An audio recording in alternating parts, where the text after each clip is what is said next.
ಮಲ್ಕೊಳ್ಳಿ.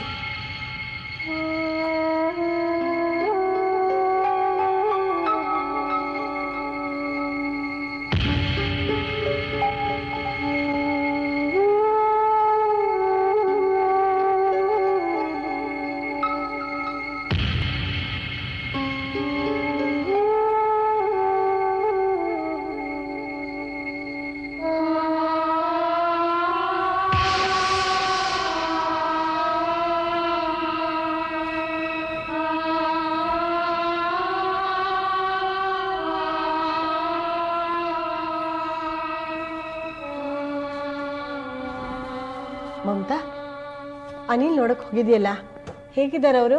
ಏನಂದ್ರು ಡಾಕ್ಟ್ರು? ಗೊತ್ತಿಲ್ಲ. ನಿನ್ನೆ ರಾತ್ರಿ ತಲೆನೋವು ಅಂದ್ರು, ಒಳಗೆ ಜ್ವರ ಇರೋ ಹಾಗಿದೆ ಅಂದ್ರು.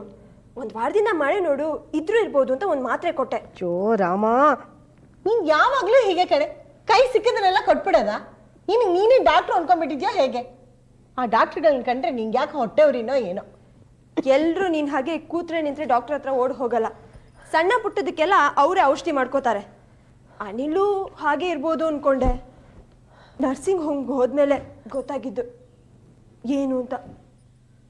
ಏನು? ಅಮ್ಮ,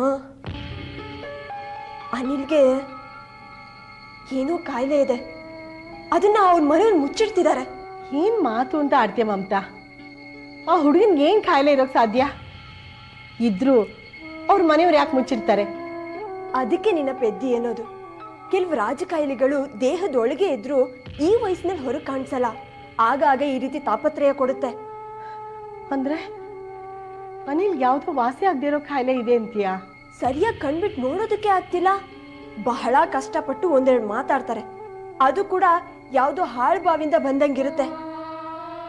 ಅಲ್ಲಮ್ಮ, ಒಂದ್ ರಾತ್ರಿ ಬಂದು ಮಾಮೂಲಿ ತಲೆನೋವಿಗೆ ಇಷ್ಟೊಂದು ವ್ಯತ್ಯಾಸ ಆಗೋದಕ್ಕೆ ಸಾಧ್ಯನಾ?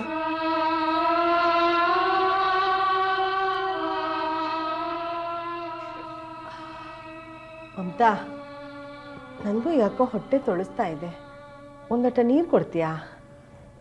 ಅಯ್ಯೋ, ಹೋಗಿ ಹೋಗಿ ಆ ವಿಷಯ ನಿನ್ನ ಹತ್ರ ಹೇಳಿದ್ನಲ್ಲ, ಅದನ್ನೇ ದೊಡ್ಡದಾಗಿ ಮಾಡ್ಕೊಂಡು ತಲೆ ಕೆಡ್ಸ್ಕೊಂಡು ಕೂತ್ಕೋಬೇಡಮ್ಮ.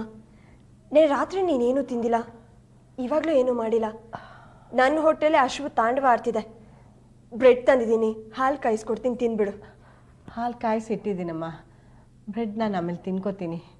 ನೀನು ಮಾಡ್ತೀಯ ಹೊಟ್ಟೆಗೆ? ನನಗೆ ಬ್ರೆಡ್ ಸೇರಲ್ಲಮ್ಮ. ಆ ನರ್ಸಿಂಗ್ ಹೋಮ್ಗೆ ಹೋಗಿ ಬಂದಾಗಿಂದ ಆ ವಾಸನೆ ಮೈಯಿಂದ ಹೋಗಿಲ್ಲ.